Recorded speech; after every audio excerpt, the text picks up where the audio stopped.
Në maratonën festive, në maratonën e Blu Fest, këtu në ekranin e Blu Televizion, dia dhe fjala bashkohen me ngjyrat dhe forcën festive të atmosferës.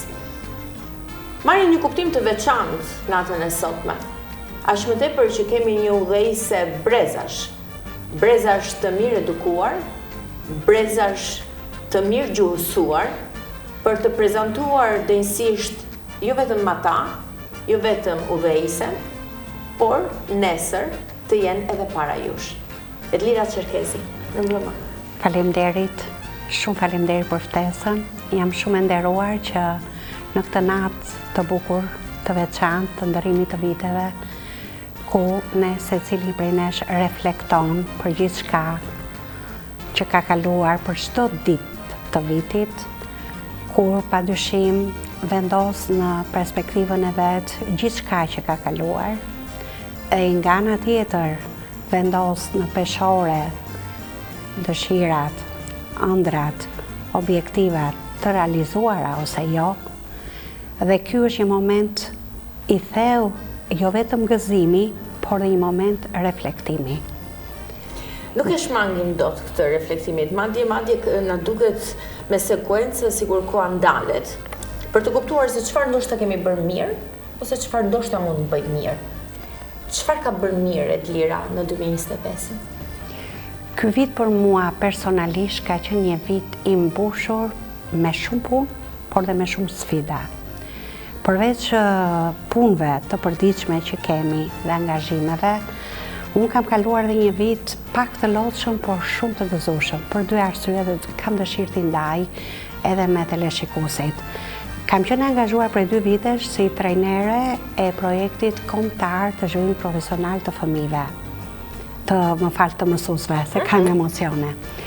Dhe ky projekt, i cili ushtri jo vetëm në qarkun e Vlorës, por edhe në Fier dhe në Lushnjë, patjetër të angazhonte javë për javë.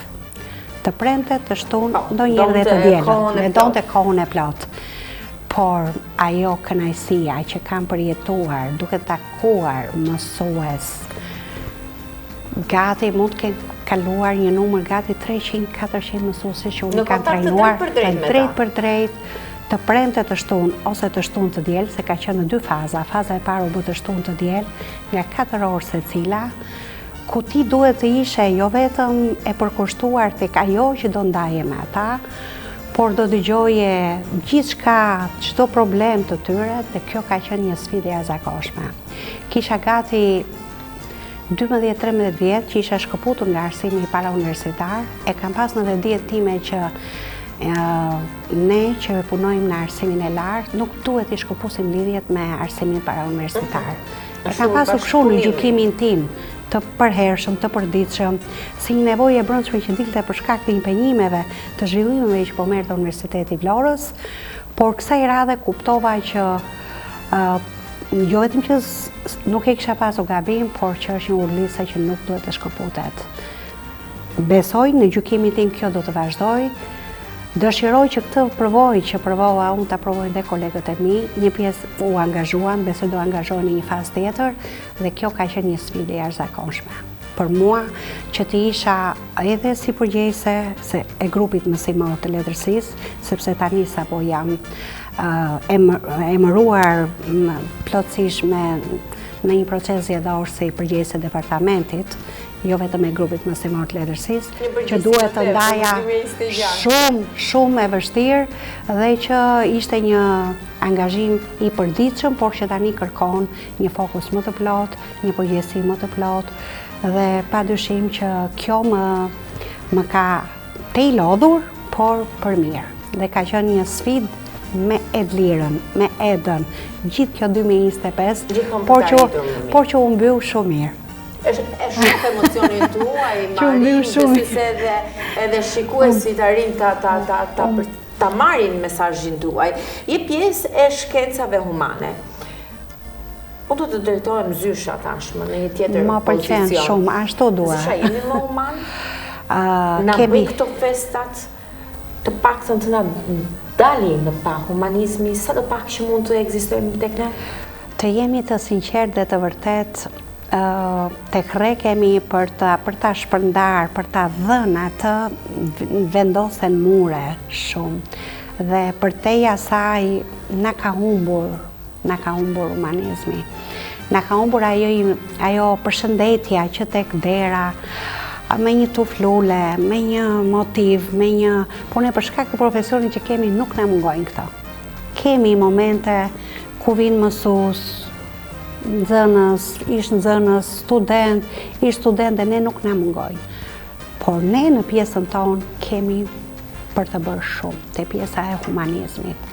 Dhe kur flasim për pjesën e humanizmit, nuk lë pa veçuar atë pjesë që e bën dhe që thua unë jam, nuk është human thjesht të bësh një bamirësi, nuk është human thjesht human është dhe të përshëndesësh, të duash, të respektosh, të ndash një fjalë të mirë, ta thuash një fjalë të mirë, ta mbështesësh njërin në nevojë, ta duash tjetrin pa kushte, pavarësisht se ta duash dhe në ditët e tij të vështira, jo vetëm në ditët e mira. Për mua fjala humane ka një gjërësi më shumë se kaq. Zysha je me përgjegjësira të reja, je në kontakt të drejt për drejt me breza të rinj, të ndryshëm nga brezi në brez. Si mendon se do të jetë 2026 për ty? Në fushën e arsimit, atje më dhëmb mua dhe me atë do ta nis. Kur them më dhëmb, sepse pavarësisht klisheve apo formateve apo fjalive që thuhen, jo ka rënë arsimi, jo arsimi më nuk është, jo universiteti nuk është në nivelin e tij më të lartë. Unë sot them me një përgjegjësi të plot që e kam ndjerë në gjithë këto vite, që kam qenë pjesë e drejtimit të universitetit, pjesë e komisioneve, pjesë e angazhimeve, që Universiteti Sulejman Qemali ka një rritje në mënyrën e ndërtimit, se si është ndërtuar, si është krijuar ajo pjesa që ne na bën të denjë për të shkuar në Europë. Ndërkombëtarizimi është një nga shtyllat themelore të Universitetit të Vlorës dhe në qasjen time dhe në pikëveshtrimin tim e kam bërritur. Përpiqemi çdo ditë të shtojmë numrin e studentëve, jo thjesht ta shtojmë, të ofrojmë të rinj që t'i kthehen universitetit, por jo çdo gjë varet, është institucioni. Jo gjithmonë duhet të etiketohet e ka fajin institucioni. Arsimi është gjithëpërfshirë, arsimi është një sistem vlera, është një sistem një institucioni tërë që punon, që rreket, më thënë, universiteti thjesht është maja ku mbërrin çdo njeri kur arsimohet dhe shkollohet. Dhe nuk duhet ta etiketojmë që e ka fajin universiteti, apo siç mund themi ne e ka fajin arsimi parauniversitar. Në këtë betejë jemi të gjithë bashkë. Nëse do ta kuptojnë të gjithë më saktë që ne në këtë betejë jemi të gjithë bashkë, jo ai që drejton, jo ai që ka përgjegjësinë, por të ndahet ajo përgjegjësia, të ndahet që nga arsimi parauniversitar, që nga ai fëmia që shkon klas parë, e deri tek ne, patjetër që ne nuk do ta etiketojmë, nuk ka këtë, nuk ka atë, po duhet të ketë këtë. Në momentin ku pedagogët tanë shkojnë, shkëmbejnë eksperiencë në universitetet e tjera dhe nuk e ndjejnë veten inferior, unë vetë kam shkuar në programet Erasmus dhe nuk e ndjejnë veten që janë më poshtë profesionalisht flas, por që nuk mund të kemi infrastrukturën, por përgatitjen e kemi dhe kemi në nivele të dura dhe të larta.